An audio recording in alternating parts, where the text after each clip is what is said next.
Okay, so this video is going to begin chapter 10, where we will be talking about energy balance and weight control. And so here are our learning outcomes for this chapter. Again, a pretty lengthy list. By the end of the chapter, you should be able to look at these and understand each of them. I will not read them to you. You guys can do that. Okay, so as an introduction, maintaining a healthy body weight obviously increases your chances of living a long, not just long, but healthy, good quality life. Over the last 30 years, there's been a dramatic increase in the percentage of individuals who have obesity. And this is not just a problem in the United States. It's kind of a growing problem, especially common in low-income countries and countries that have westernized dietary patterns that are high in fat, high in calorie, high in energy dense foods. Those types of diets are popular and again are leading to obesity. Currently in North America, so that includes both the United States and Canada, 1 out of 3 adults have obesity. Okay, so again, a pretty serious problem. Here is a map of the United States, and it is showing the growing overweight/obesity problem, and it gives you on this side adults 20 to 74 who are overweight or obese, and you can see that from the 1950s until present day there's been a trending increase in the percentage of individuals who have obesity, who are overweight or have obesity. Over here in this map, it shows you kind of by state the percent of people who are overweight or obese. And so, we live up here in New York, which is this light yellow color. And so 25 to 30%, 25 to under 30% of the population. Okay. So again, high numbers. Okay, so let's start in with 10.1, where we're going to talk about energy balance. So energy balance is this relationship between the energy that you take in and the energy that you use or expend. Okay, the energy expended, so that expenditure, could be energy expended at rest, during physical activity, or as a result of eating food. We'll talk about all 3 of those in just a bit. Individuals who are at energy equilibrium means that they're taking in the same amount of energy that they're using. So their energy intake and their energy expenditure are equal. Individuals who are in a positive energy balance, they're taking in more than they're using. So their intake exceeds expenditure. When that happens, so you have more calories in than calories that are being burnt, those excess calories are going to be stored as energy, and that will lead to weight gain. Individuals who are in negative energy balance, in those cases, again, energy intake is going to be less than energy expenditure. So you're taking in less calories than you are using. And so therefore, you don't have enough calories to meet your needs just from diet alone. And so stored energy will be used, and that will lead to weight loss. So being, in a calorie deficit would be a negative energy balance. Okay. And it depends on circumstances. If you are a healthy, adult at a healthy weight, you probably want to maintain energy equilibrium. If you are an adult that's trying to lose weight, you want to be in a negative energy balance. And if you are, an adult who needs to gain weight, you want to be in a positive energy balance. It all depends on the circumstances. And so here's just a little illustration to show these. And so again, energy equilibrium, you can see here, this gentleman is consuming 3,000 calories per day. He's also using 3,000 calories a day. And so, again, there's no change in this individual's weight. Calories in equals calories out. For positive energy balance, this woman is consuming 4,000 kilocalories per day. That's a lot. And is only using 2,000. And so therefore she's in a positive energy balance, more calories in than calories out. And so she's going to see an increase in weight gain. And this individual down here is consuming 2,000 but is using 3,000. And so not taking in as many calories as are going out. And so therefore this individual would have a decrease in weight. Okay, so those are the three types of energy balance. Okay, so the amount of energy in food or beverage, right, because beverages also contain calories or energy, can be estimated using a nutrition database or some type of an analysis software. Okay, calorie values derived by measuring calorie content in a bomb calorimeter. So that's what's shown here, a bomb calorimeter. Calorie content is going to equal however many grams of carbs, carbohydrates, protein, fat, and alcohol in that food. Okay, so again, carbohydrates and proteins, they both have 4 kilocalories per gram of energy. Fat has 9 and alcohol has 7. We've seen these numbers before. Okay. Okay. Energy expenditure. So let's come back to this. We've mentioned this just briefly a couple of slides ago. But these are the things that energy is used for. 3 main purposes. So the first is basal metabolism, and we're going to talk about that on the next slide.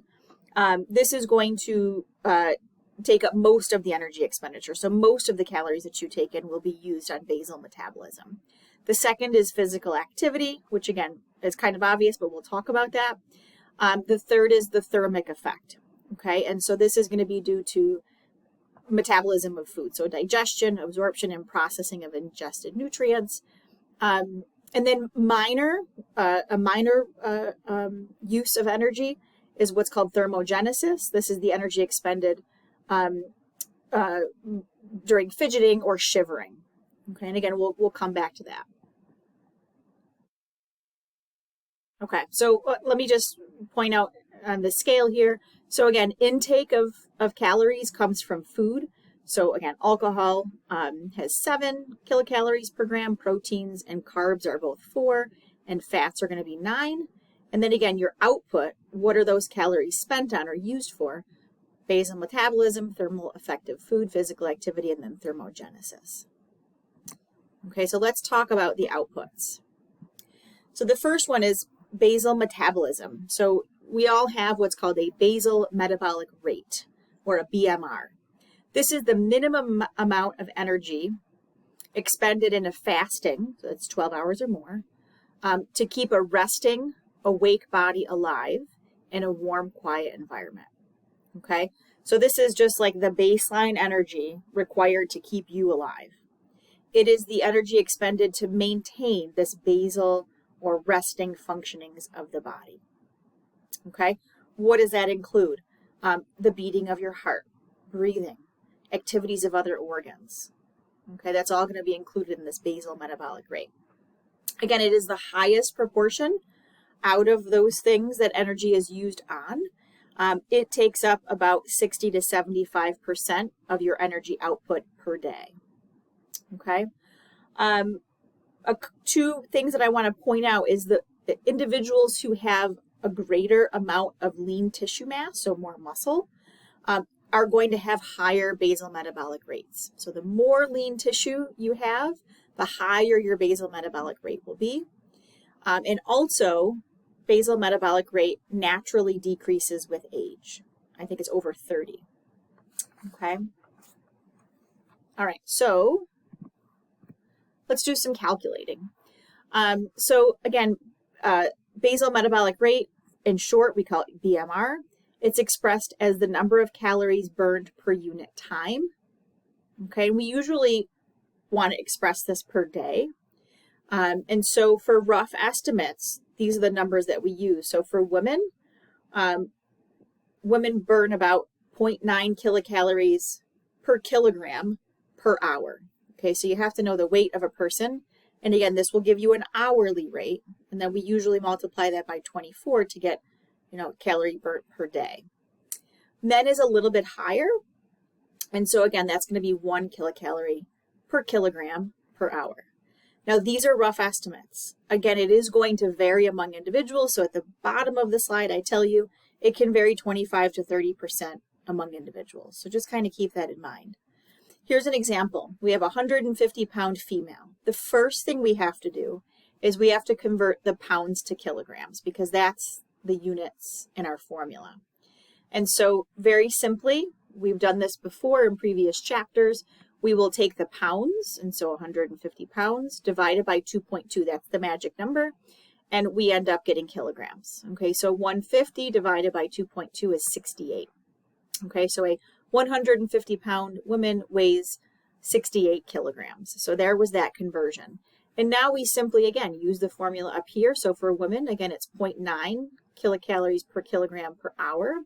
So it's going to be 68 kilograms times 0.9. And so this woman will use 61 kilocalories per hour just on basal metabolism, just on that basal metabolic rate, BMR. And so again, we need to take that and multiply it by the number of hours in the day. So 61 times 24, this individual would be using 1,473 kilocalories per day just to stay alive. Okay.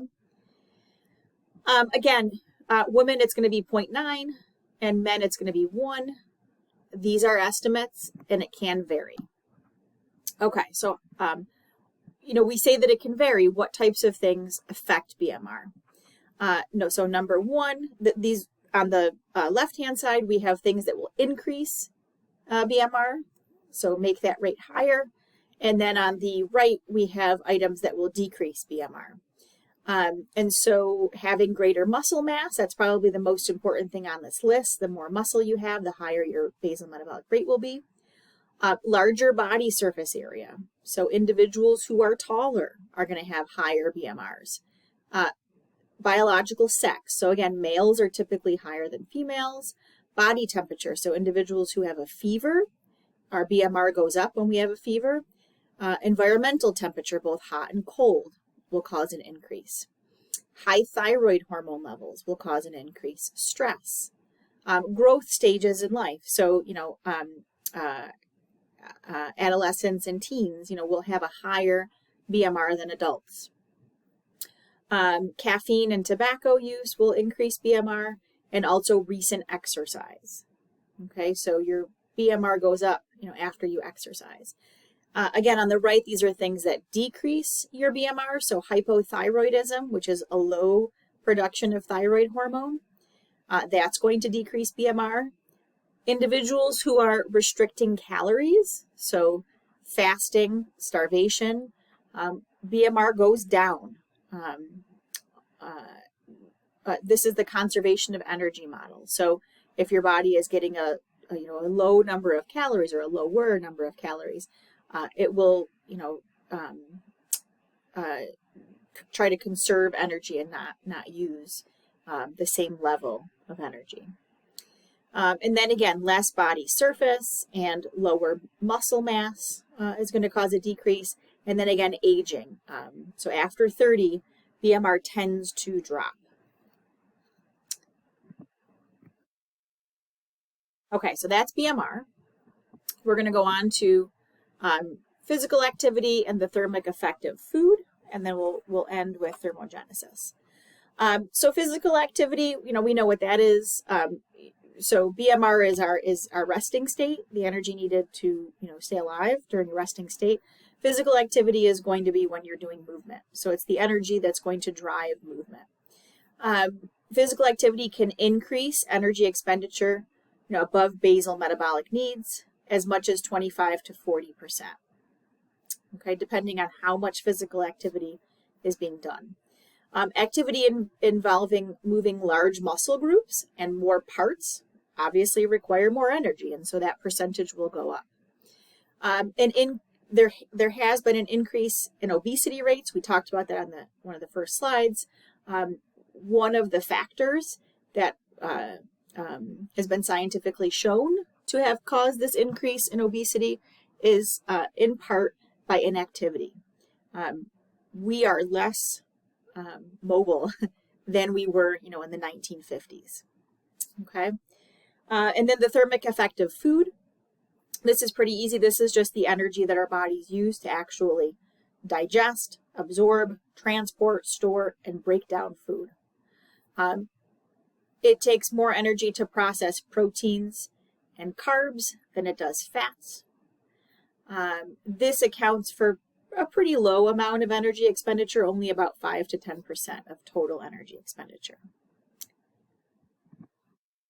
Then lastly, this is very, very minor, thermogenesis. This is the process of heat production. Again, it's a very fairly small contribution to overall energy expenditure.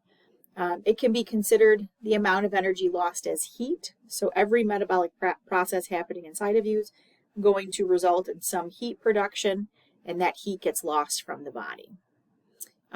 Some non-voluntary activities that lead to thermogenesis are things like shivering when cold, fidgeting, holding your body up when you are not laying down. All of those things take some energy, and they're included in this thermogenesis.